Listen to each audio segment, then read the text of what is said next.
जय श्री राम। आज मैं श्रीमद् भगवद गीता का दूसरे अध्याय का पाठ आप सबको सुना रही हूँ। संजय ने कहा कि हे धृतराष्ट्र, तब श्री कृष्ण व्याकुलचित अर्जुन से बोले, हे अर्जुन, अनारे के सेवन करने योग्य अपयश कारक मोह इस समय तुम्हारे मन में कहाँ से आया? तुम कायर मत बनो, शोभा नहीं देता। तुम हृदय की दुर्बलता को त्याग कर युद्ध के निमित्त खड़े हो जाओ। अर्जुन ने कहा, हे मधुसूदन, मैं रण में पूज्य भीष्म और द्रोणाचार्य के ऊपर बाण प्रहार कर कैसे युद्ध करूं? गुरुजनों को मारकर इनके रक्त से सने भोगों को कैसे भोगूंगा? हम नहीं जानते कि संग्राम में हम दोनों में से कौन जीतेगा। यदि हम जान भी लें तो भी जिनको मार करके हम जीवित रहना नहीं चाहते, वही धृतराष्ट्र के पुत्र हमारे सामने प्रस्तुत हैं। मैं आपसे पूछता हूँ, जिससे निश्चय करके मेरा भला हो वह मुझे समझाकर कहिए, क्योंकि मैं आपका शिष्य हूँ। मुझे शिक्षा दीजिए। मुझे पृथ्वी का निष्कंक राज्य मिल जाए और देवताओं का भी आधिपत्य मिल जाए तो भी ऐसा कोई उपाय नहीं दिखता जो मेरी इंद्रियों के शोक को दूर करे। हे गोविंद, मैं युद्ध नहीं करूँगा। यह कहकर अर्जुन चुप हो गया। संजय बोला, हे राजन, दोनों सेनाओं के मध्य में खिन्न होकर बैठे अर्जुन से श्री कृष्ण ने ये वचन कहे, हे अर्जुन, जिनके लिए शोक नहीं करना चाहिए तो उसके लिए शोक करता है, और पंडितों के वचन तो कहता है, परंतु पंडित लोग न मरों का शोक करते हैं न जीवितों का। यह बात असंभव है कि मैं पहले ना था, तुम न थे, और ये राजा भी न थे और इसके बाद भी नहीं रहेंगे। जैसे देहधारियों की इस देह को लड़कपन, जवानी, बुढ़ापा ये अवस्था होती हैं, तैसे ही मृत्यु के बाद दूसरी देह की भी होती है। इसलिए पंडित लोग मोह को प्राप्त नहीं होते। हे नरश्रेष्ठ, सुख दुख को समान मानने वाले जिस वीर पुरुष को ये बाह्य पदार्थ कलेश नहीं देते, वह मोक्ष पाने का अधिकारी है। असत वस्तु को तो सत अस्तित्व नहीं है और सत का अभाव नहीं। इस प्रकार इन दोनों को ही तत्वज्ञानी पुरुषों ने देखा है, जिससे सारा संसार व्याप्त है। जिसको अविनाशी जानो, क्योंकि इस नाश रहित आत्मा को विनाश करने में कोई समर्थ नहीं है। अतएव हे भारत, तुम युद्ध करो। जो पुरुष इस आत्मा को मारने वाला तथा जो मरने वाला मानते हैं, वे दोनों ही ज्ञानी नहीं हैं, क्योंकि यह आत्मा न मरती है न मारती है। आत्मा न कभी जन्मती है न ही कभी मृत्यु को प्राप्त होती है। नष्ट होने पर भी वह नाश को प्राप्त नहीं होती। जो पुरुष इस आत्मा को नित्य अविनाशी, निर्विकार और अजन्मा जानता है, वह किसको घात करावेगा और किसको मारेगा।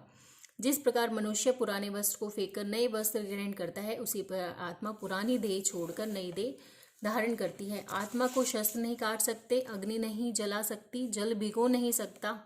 यह विनाशी, सर्वव्यापी, स्थिर, अचल और सनातन है। यह इंद्रियों से जानी नहीं जा सकती, यह कल्पना से भी परे है। इसलिए ऐसा जानते हुए तुम्हें शोक करना उचित नहीं।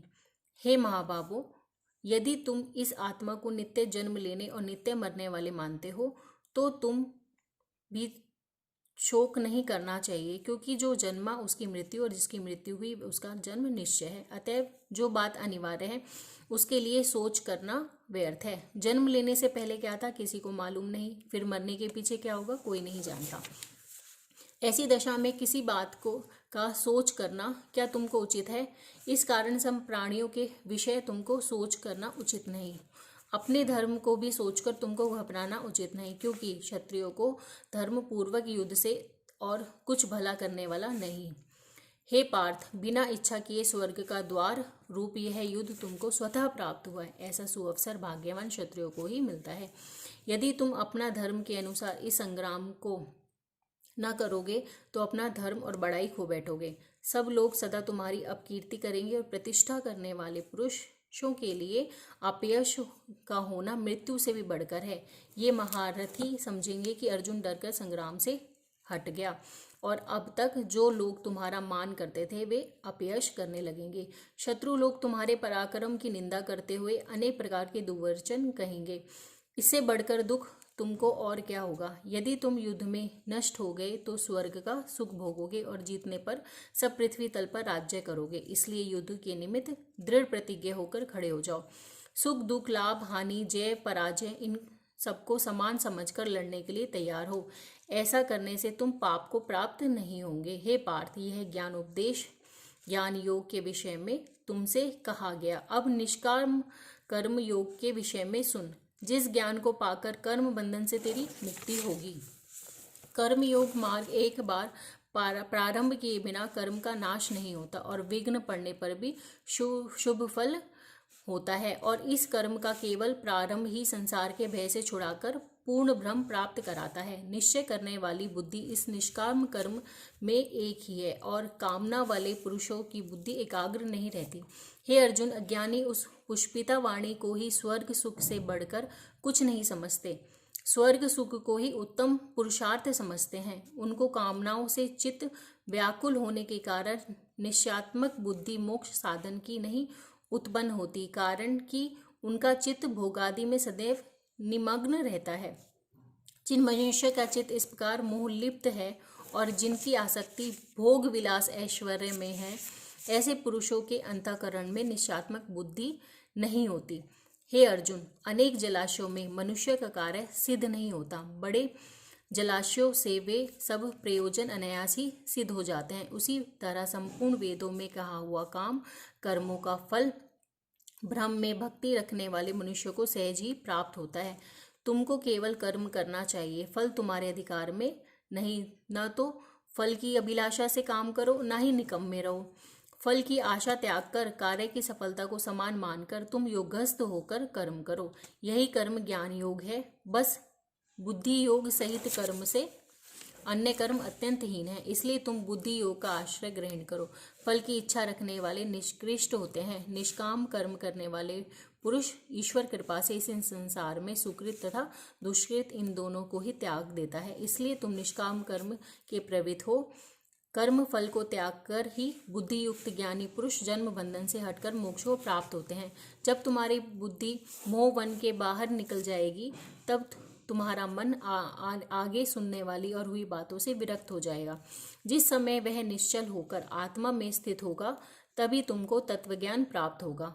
अर्जुन ने पूछा, हे केशव, आत्मा स्वरूप में निश्चल बुद्धि वाला किसको कहा है?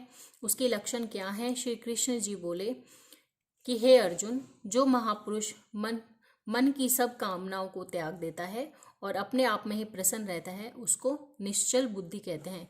दुख में किसके मन को खेद नहीं होता, सुख में किसकी आसक्ति नहीं होती, प्रीति भय क्रोध जिसके जाते रहते हैं, वह महात्मा स्थिर बुद्धि वाला मुनि कहलाता है।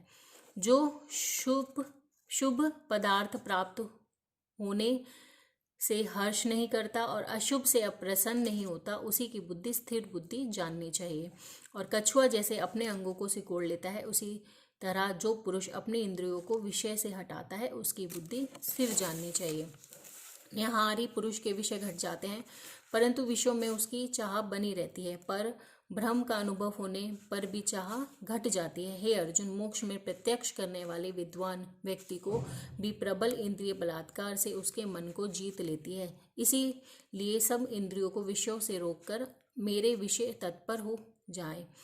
जिसने इंद्रियों को वश में कर लिया है, उसी की बुद्धि निश्चल है। जो पुरुष विषयों के ध्यान में रहता है, उसकी प्रीति हो जाती है और प्रीति होने से कामना होती है। इच्छा के पूर्ण न होने से क्रोध की उत्पत्ति होती है और क्रोध से अविवेक होता है। अविवेक से स्मरण शक्ति नष्ट हो जाती है।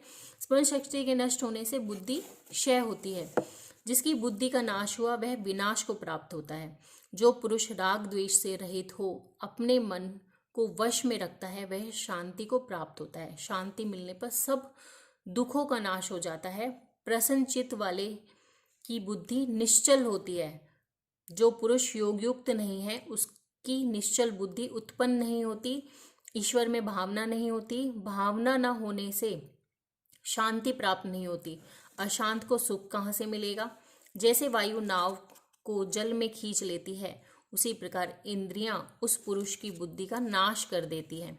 इस कारण हे महाबाहो, जिसकी इंद्रियां विषयों से सर्वथा रोक ली गई है, उसकी बुद्धि स्थिर है।